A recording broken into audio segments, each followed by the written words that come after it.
Hello hi welcome to my channel. അപ്പോൾ എല്ലാവർക്കും നമ്മുടെ പുതിയൊരു വീഡിയോയിലേക്ക് സ്വാഗതം. ഈ കൊല്ലത്തെ വേനൽക്കാലം മൊത്തവും മാങ്ങ മൊത്തമായിട്ട് എടുത്തുകൊണ്ട് പോയല്ലേ. അപ്പോൾ ഇത്രയധികം മാങ്ങ കിട്ടിയിട്ടും നമ്മുടെ ഫേവറേറ്റ് റെസിപ്പി ആയിട്ടുള്ള മാങ്ങാ ജാം ഉണ്ടാക്കിയില്ലെങ്കിൽ പിന്നെ എന്താ അല്ലേ. അപ്പോൾ വളരെ കുറഞ്ഞ ചേരുവ വെച്ചിട്ട് നമുക്ക് മാങ്ങാ ജാം എളുപ്പത്തിൽ ഉണ്ടാക്കിയെടുക്കാം കേട്ടോ. ഇതിനധികം വലിയ കഷ്ടപ്പാടോ ഒരുപാട് സാധനത്തിൻ്റെയോ ഒന്നും ആവശ്യമില്ല. നമുക്ക് നല്ല നാച്ചുറലായിട്ട് തന്നെ നമുക്ക് മാങ്ങാ ജാം ഉണ്ടാക്കി നമുക്ക് ഇഷ്ടം പോലെ കഴിക്കാം കേട്ടോ. ഒരു കുഴപ്പമുണ്ടാകത്തില്ല.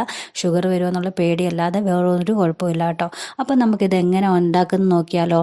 അപ്പോൾ ആവശ്യത്തിനുള്ള മാങ്ങ ഞാനിപ്പോൾ ഇവിടെ ഒരു 3 മാങ്ങയാണ് കേട്ടോ എടുത്തിരിക്കുന്നത്.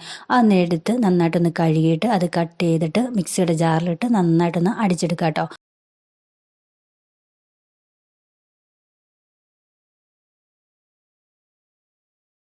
അത് അടിച്ചെടുത്തിട്ട് നമുക്കതിലൊരു പാനിലേക്ക് നമ്മൾ ഒഴിച്ചു കൊടുക്കുന്നുണ്ട്. അതിലേക്ക് ആവശ്യത്തിനുള്ള പഞ്ചസാര ചേർത്ത് കൊടുക്കുന്നുണ്ട് കേട്ടോ. പഞ്ചസാര എന്ന് പറയുമ്പോൾ നമ്മൾ മധുരമുള്ള മാങ്ങയാണെങ്കിൽ അതിന് മധുരത്തിൻ്റെ ഒരു അധികം പഞ്ചസാരയുടെ ആവശ്യം വരുന്നില്ല. ഇച്ചിരി പുളിയുള്ളതാണെങ്കിൽ നമ്മളത് നോക്കിയിട്ട് നമ്മൾ ആവശ്യത്തിനുള്ള പഞ്ചസാര ഇട്ട് കൊടുക്കണം കേട്ടോ.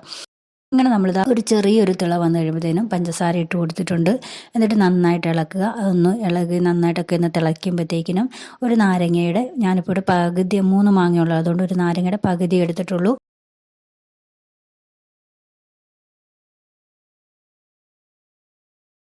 അതിലേക്ക് അതിൻ്റെ കുരുവൊക്കെ ഒന്ന് നീക്കിയിട്ട് ആ നാരങ്ങ നീര് അതിലേക്ക് ഒഴിച്ചു കൊടുത്തിട്ട് നന്നായിട്ട് ഇളക്കുന്നുണ്ട്. ഇങ്ങനെ ഈ തവിയിൽ ഇങ്ങനെ വിട്ട് വരുന്നൊരു ഭാഗമുണ്ടല്ലോ, ആ ഒരു പരുവത്തിൽ നമ്മൾ വാങ്ങി വെക്കണം കേട്ടോ. എന്നിട്ട് അതൊന്ന് തണുത്ത് കഴിയുമ്പോഴത്തേക്കിനും ഒരു ടിന്നിനകത്താക്കി സൂക്ഷിക്കാം. വേണമെങ്കിൽ ഫ്രിഡ്ജിൽ വെക്കാം, അല്ലെങ്കിൽ വെളിയിൽ വെക്കാം. പെട്ടെന്ന് തീരും, അതുകൊണ്ട് ഫ്രിഡ്ജിൽ സൂക്ഷിക്കേണ്ട ആവശ്യമൊന്നുമില്ല. അപ്പോൾ ഒരു ബ്രെഡിലെടുക്കുക. ബ്രെഡിലോ ചപ്പാത്തിയിലോ അങ്ങനെ പാലപ്പത്തിലോ അങ്ങനെ എന്തിൽ വേണമെങ്കിലും നമുക്കിത് ചേർത്ത് കഴിക്കാവുന്നതാണ്. അപ്പോൾ നല്ല ടേസ്റ്റാണ്. അധികം കഷ്ടപ്പാടില്ല, അധികം ചേരുവയൊന്നും വേണ്ട. നമുക്ക് എളുപ്പത്തിൽ നമ്മുടെ മാങ്ങാ ജാം റെഡിയാക്കി എടുക്കാം കേട്ടോ. അപ്പോൾ എല്ലാവരും ഒന്ന് ട്രൈ ചെയ്യണം കേട്ടോ. മാങ്ങയൊക്കെ തീരുന്ന സമയമായി വരികയാണ്. അപ്പോൾ അതിനു മുമ്പേ എല്ലാവരും വേഗം ഒന്ന് ട്രൈ ചെയ്തിട്ടൊന്ന് അഭിപ്രായം ഒന്ന് പറയണം കേട്ടോ.